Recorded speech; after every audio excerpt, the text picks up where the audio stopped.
Pourquoi nous partons à l'église? Shalom bien-aimés dans le Seigneur. Notre méditation du jour s'intitule « Pourquoi nous partons à l'église ?»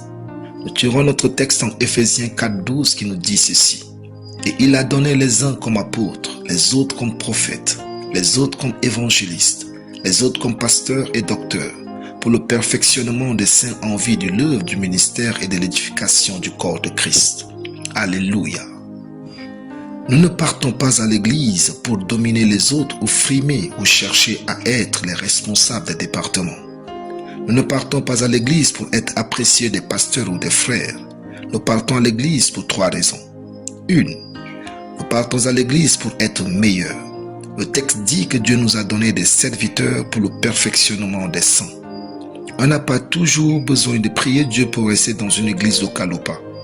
Il suffit d'évaluer sa vie pour savoir si l'on a grandi sur les plans spirituels, intellectuels, physiques, mental, social et économique. Si vous ne grandissez pas, vous êtes à la mauvaise place. Quittez pour un meilleur endroit. Ne passez pas votre vie dans des activités sans grandir. C'est vivre sans but.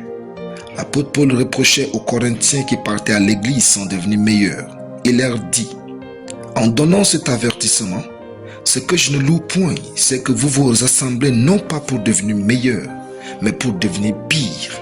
1 Corinthiens 11:17. Sortez donc toujours meilleurs de l'église à chaque fois que vous y entrez. 2. Nous partons à l'église pour adorer Dieu et recevoir ses directives. Nous sommes invités à désirer adorer Dieu et recevoir ses directives. C'est alors que le Saint-Esprit utilisera les frères et sœurs pour nous parler. Ceci doit être l'objet ardent de notre prière chaque fois que nous prenons le chemin de l'église. Enfin, nous partons à l'église pour servir les frères. Nous servons Dieu en servant nos frères.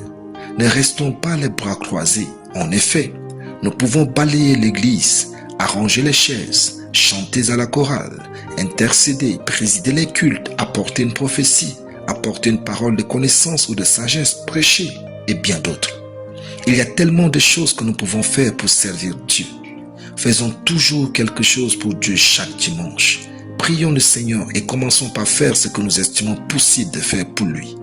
Même si ce n'est pas ce à quoi le Seigneur nous a appelés, cela va certainement nous mener à notre appel. Alléluia. Prions. Merci Père pour ta parole. Je confesse que je vais à l'église pour adorer, servir les frères et être édifié sur tous les plans de ma vie au nom de Jésus. Amen. La lecture biblique en une année, Psaume 71 à Psaume 75. Soyez bénis. C'était le pain du ciel.